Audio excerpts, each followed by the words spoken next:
All right, the Ravens, who have now won 3 in a row, go to Minnesota, beat the Vikings 27-19. It was 10-3, I believe, at the half.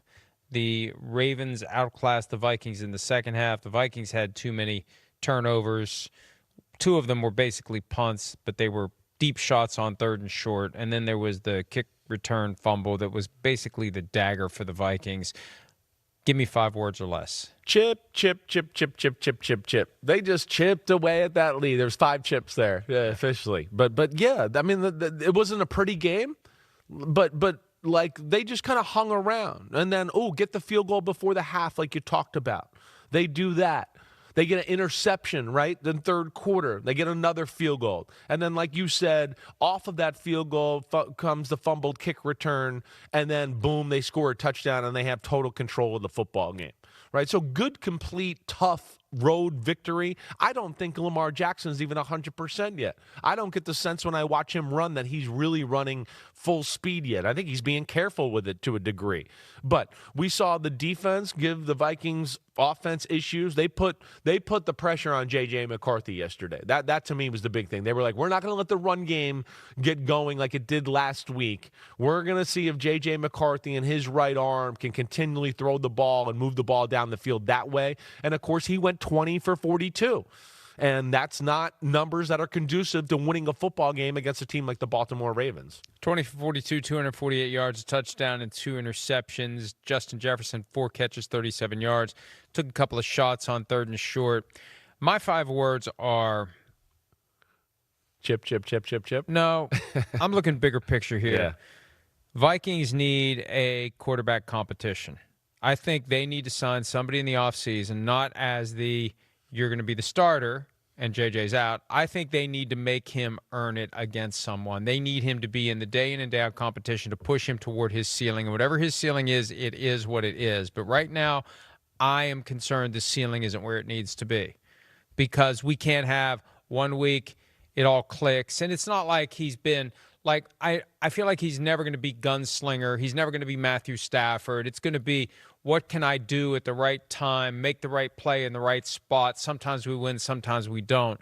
I think they need to be looking for somebody with a higher ceiling. And so they need to either push him toward the higher ceiling internally, or they just need to pull the plug. Yeah. But I think I've seen enough. I've seen enough football over my lifetime to know that this guy's got a ceiling that is not going to take him into the top 5. I think you're being a little presumptuous. Okay, or like premature. That word? Yeah, I mean, presumptuous could work too. Yeah, but and, he's not on the precipice of being a franchise quarterback. Let's just say. Well, that. It's still too early to tell. Let's let it work out a little bit here. I mean, I understand what you're saying, and I think if we get to that point at the end of the year where we're still seeing a lot of play like this right here, then yeah, I get you. It's chicken and the egg again. The greats declare themselves. They don't need time. Patrick Mahomes didn't need time. Josh Allen didn't need time. They just show up. I guarantee you, if Patrick Mahomes had played as a rookie, he would have still been Patrick Mahomes. Like, how much? Okay, but much of this? Those are two of the greatest of all time. I know, but right? I'm just So that's where I just like let's. I just, want let's the Vikings to have one of those too. And I should have not. Let's find another. I'm going to change mine. It shouldn't be chip, chip, chip. I'm just going to say, watch out, here they come. That's because the Ravens, watch out, here they come. And the damn AFC, they're capable of winning the AFC still and going to the Super Bowl.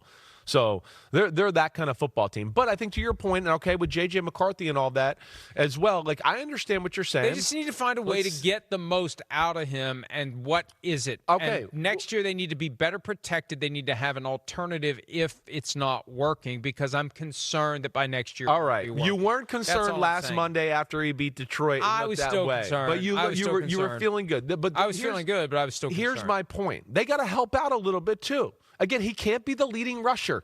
He can't be the leading rusher and the leading passer and do everything. And this, to me, goes back on the Vikings and Kevin O'Connell.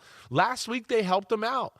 Yeah, special teams was big. The defense made some plays. They ran the ball. And then he made a few plays to go along with that. He's still a rookie, and that's the way it has to be. Yesterday was like, hey, it's your 4th start ever. Can you carry us to victory against Baltimore, who's on fire and foaming out of their mouth? And I just don't think that's fair to him right there. So that's where I just say, let's just wait it out just a little longer before you try to walk him off the plank, okay? Well, all I'm saying is I want them to push him. Yeah, I feel like he gets coddled a little bit. Like, let's not coddle. Let's see what they have. Let's just see what they have and make the decisions accordingly.